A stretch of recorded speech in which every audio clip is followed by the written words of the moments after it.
वज़ीर जेल खाना जाते हैं फयाज़ुल हसन चौहान साहब। पाकिस्तान तहरीक इंसाफ से इनका ताल्लुक़ है और बड़े अहम रुकन है वहाँ पर। अस्सलाम वालेकुम सर। वालेकुम सलाम सर, आजकल मीडिया की कन्फ्यूजन का भी आपको अंदाज़ा होना चाहिए कि कुछ जगहों पर तो मीडिया को तारुफ कराते हुए भी समझ में नहीं आता कि साबिक कहें क्या कहें, लेकिन सर आप लोग तैयार हैं वोटिंग के लिए? आपने अभी जो है वो फ्यूचर की बंदर बांट का तस्करा किया कि फलां वजीर आला बनेगा, फलां जी बिल्कुल बनेगा।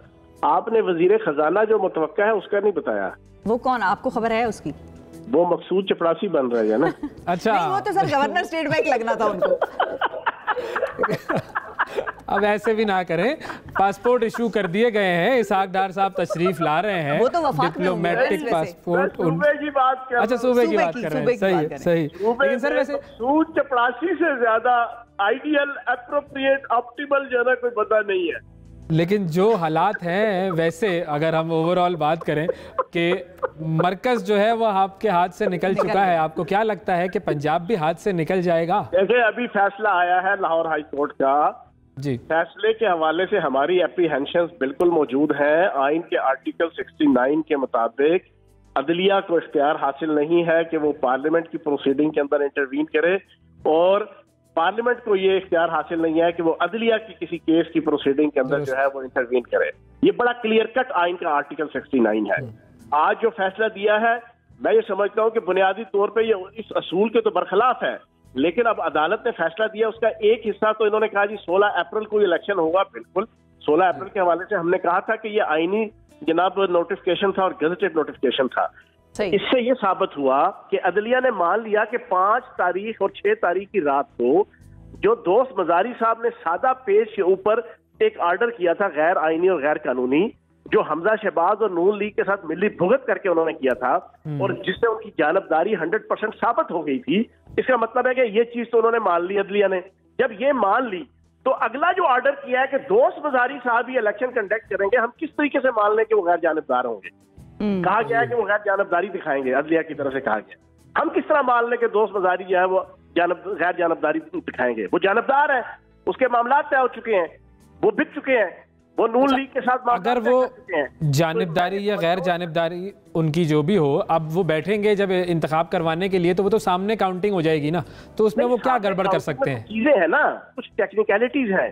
टेक्निकलिटीज ये है कि आइन का आर्टिकल 63A1 जी, वो ये कहता है कि हर मेंबर पार्लियामेंट अगर वो डिसीट हो जाएगा, अगर वो मेंबर पार्लियामेंट होते हुए अपनी पार्टी की रुकनीयत से इस्तीफा दे देता है या किसी दूसरी पार्लिमानी पार्टी को ज्वाइन कर लेता है। ये पहला नुक्ता ये है। दूसरा नुक्ता फिर वोटिंग है, वजीर आला, वजीर आजम, एतमाद, अदम एतमाद और फिनांस पे, जिसके हवाले से बड़ा शोर हुजूल होता है कि अभी तो वोट डाला ही नहीं तो डिसीट कैसे कर दे। वो बात की बात है। पहला जो शिक है ना, पहली शिक आप दोनों की इत्तला के लिए और आपके जरिए से पूरी पाकिस्तानी कौम की पहली शिक ये है कि जो अपनी मेंबरशिप पार्टी की छोड़ देता है ना तब भी, और अपनी पार्लिमानी पार्टी छोड़ के दूसरी पार्लिमानी पार्टी में बैठ जाता है तब भी। तो आप बताएं, ये जो लोटे बैठे हुए हैं मरकज में भी और सूबे में भी, वो तो ओपनली पार्लिमानी पार्टी नून लीग की ज्वाइन कर चुके हैं हमारे बंदे, ओपनली प्रेस कॉन्फ्रेंस कर रहे हैं। तो इसके ऊपर कुछ टेक्निकल चीजें हैं जो स्पीकर को डील करनी होती हैं।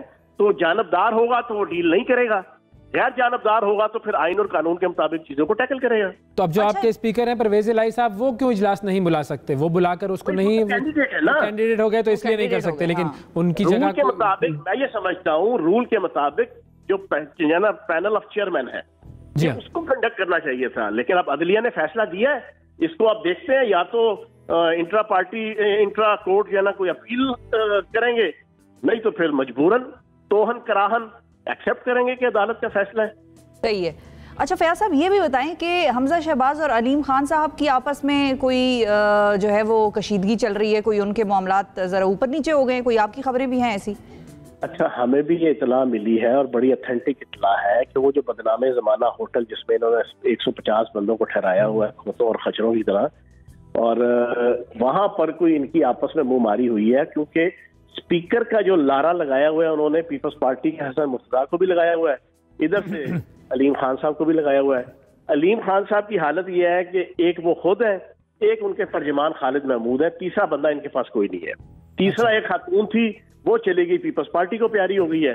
अब इन दो बंदों के सर पे वो लेना चाहते हैं स्पीकरशिप। नून लीग और हमजा शहबाज उनको देना नहीं चाहते, वो पीपल्स पार्टी को देना चाहते हैं। इस कोई लड़ाई झगड़े में इनकी कोई मुंह मारी और कोई हाथापाई, कोई थपड़ा थपड़ी को इनकी हुई है, जो हमारी इतला है।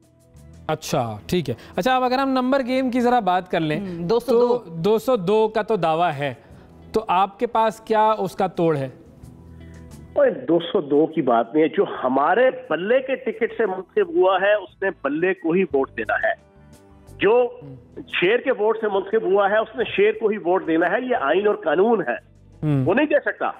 मैंने आपके सामने दे दिया ना, यहाँ पर वफाक में हो गया ना, ये वफाक में ये कानून यहाँ पर भी था, नहीं हुआ। ने नहीं दिया। शफा रुक जाओ, एक मिनट इधर ही रुक जाओ। नहीं हुआ, उन्होंने नहीं डालने दिया। उन्हें पता था कि इसके ऊपर डी सीट होंगे। उन्होंने 174 से बंदे वो रखे इत्तेहादी। उसके बगैर उनका नंबर पूरा हो गया। हाँ, वो टेक्निकल उन्होंने उनको बचा लिया, प्यारे हो गए थे ना ज्यादा, हमारे बंदों को सामने नहीं लाए। जी बिल्कुल, पता है कि ये डी सीट हो जाएंगे, मतलब काम भी कर लिया उन्होंने, जीत भी गए और महल भी नहीं हुए। जी, उन्हें ना इलेक्शन एक्ट 2017 के मुताबिक 2 दिन के अंदर अंदर स्पीकर जो है वो इलेक्शन कमीशन को भेजने का पाबंद है इनके खिलाफ रेफरेंस, और इलेक्शन कमीशन 1 महीने के अंदर फैसला देने का पाबंद है। ये भी सुन लें। सही है, ठीक है, ठीक है। तो अच्छा, अब मिसाल के तौर पर किसी भी तरीके से ये इलेक्शन हो जाता है 16 तारीख को, और उसमें फॉर एग्जांपल हमजा शहबाज साहब वज़ीर आला बन जाते हैं, तो फिर आप लोगों की स्ट्रैटेजी क्या होगी? वही स्ट्रैटेजी होगी कि जी जिस तरीके से कौमी असेंबली से इस्तीफे दिए गए हैं? देखें, इसके हवाले से तो मैं सिंपल इतना कहूंगा, सुलह हो कि जंग हो, इमरान खान के संग हो, सब हमें पसंद है, खून हो के रंग हो। खान साहब जो फैसला करेंगे, वो कहेंगे अपोजिशन करो, तो ऐसी अपोजिशन करके दिखाएंगे कि इनके कानों के नीचे से धुआं ना निकला तो आप कीजिएगा यहाँ, ठीक है ना। अगर वो कहेंगे इस्तीफे दे दो तो इस्तीफे दे देंगे।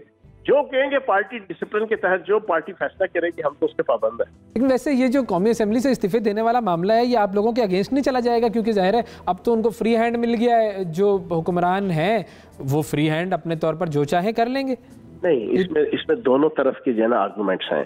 अच्छा। दोनों तरफ के बड़े भारी भारी आर्गूमेंट्स हैं। अगर रिजाइन देते हैं तब भी जो है ना उनको जो डैमेजेस पड़ेंगी, उनकी जो हमारे हवाले से मेरिट्स और उनके हवाले से डीमेरिट्स हैं वो भी हैं। अगर हम दे देते हैं, नहीं देते हैं तब भी, देते हैं तब भी, दोनों तरफ के जो ना आर्गूमेंट्स मौजूद हैं। लेकिन अगर सिंध की असेंबली से जना ये 40-50 बंदा रिजाइन कर देता है, ठीक है जी, पंजाब के अंदर से जनाब 150-60 रिजाइन कर देता है, ठीक है, वफाक के अंदर जनाब 125, 30, 40, 50 रिजाइन कर देते हैं, केपीके की असेंबली टूट जाती है। पीछे इन्होंने क्या करना है? चरखा काटना है? कहां से सिस्टम चलेगा? तो ये बाई इलेक्शन, तो फिर तो ये बाई इलेक्शंस की तरफ चले जाएंगे। बाई इलेक्शन नहीं, यहाँ पे ना ट्राई इलेक्शन ना बाई इलेक्शन, फिर न्यू इलेक्शन, फिर री इलेक्शन।